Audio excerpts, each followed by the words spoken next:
Assalamualaikum warahmatullahi wabarakatuh. Perkenalkan, nama saya Catherine Amanda bersama rekan saya Indah Putri. Kami perwakilan dari kelompok 3 akan mempresentasikan materi kami yang berjudul Manajemen Pendistribusian Zakat.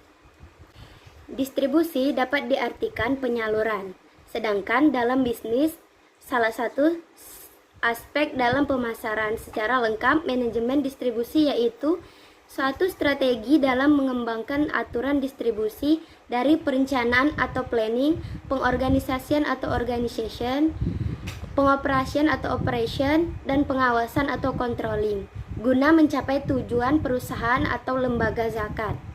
Dalam Al-Quran dijelaskan dalam surat At-Taubah ayat 60, yang artinya sesungguhnya zakat-zakat itu hanya untuk orang-orang fakir, orang-orang miskin, pengurus-pengurus zakat, para mu'alaf yang dibujuk hatinya untuk memerdekakan budak, orang-orang yang berhutang untuk jalan Allah, dan untuk mereka yang sedang dalam perjalanan, sebagai suatu ketetapan yang diwajibkan Allah, dan Allah Maha Mengetahui lagi Maha Bijaksana.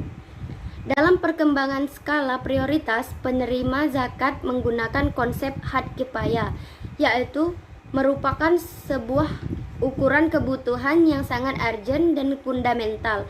Had kifayah bukan sekadar kecukupan yang primer, tetapi masuk dalam kategori sekunder yang terjadi tonggak kelancaran hidup manusia.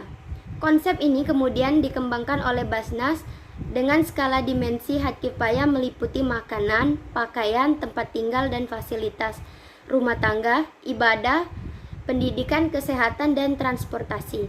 Dari hasil skala dimensi prioritas, besaran had kifayah dalam kajian Basnas adalah sebesar Rp3.011.142 per keluarga per bulan.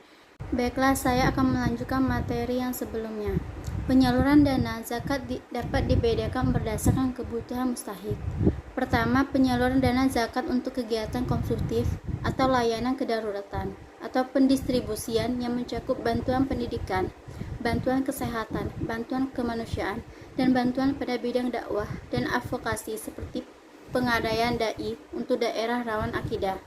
Pendistribusian zakat ditujukan kepada mustahik yang belum mampu untuk memenuhi kebutuhan dasarnya. Dalam hal ini, pendistribusian difokuskan pada area prioritas pertama, kedua, dan ketiga. Selanjutnya, penyaluran dana zakat yang sifatnya produktif atau pendayagunaan mencakup bantuan dalam bidang ekonomi, pendidikan, dan kesehatan. Dalam hal ini, pendayagunaan difokuskan pada area prioritas keempat. Dalam area ini, mustahik sudah dapat dikategori sebagai mustahik yang sudah dapat memenuhi kebutuhan dasarnya. Dengan demikian, distribusi zakat memiliki dua kategori, yaitu nilai manfaat pribadi dan nilai manfaat umum. Namun pada intinya, program-program distribusi zakat lebih mengedepankan bagaimana caranya menghilangkan fakir dan miskin, atau minimal membuat status masyarakat level mustahik ke level muzaki.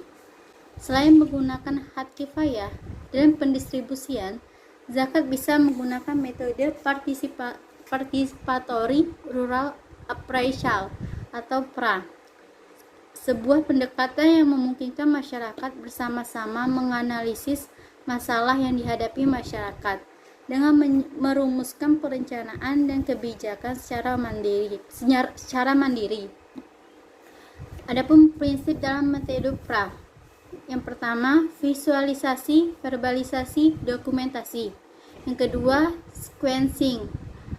Alat PRA yang berbeda digabungkan dalam urutan tertentu untuk mencapai tujuan proses PRA, yakni untuk membangun hubungan dengan masyarakat, memberdayakan masyarakat, meningkatkan analisis dan kapasitas pemecahan masalah, dan validasi data.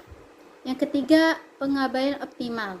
Ini berarti tidak mencoba untuk mencari tahu lebih dari yang dibutuhkan dan tidak berusaha mengukur apa yang tidak perlu diukur atau sesuai ketidaktepatan.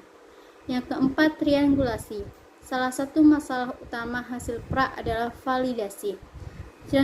Triangulasi adalah prinsip yang digunakan dalam memilih metode, lokasi, orang yang diwawancarai, anggota tim, atau sering minimal 3 jadi istilah triangulasi agar bisa memberikan keakuratan informasi yang diperoleh.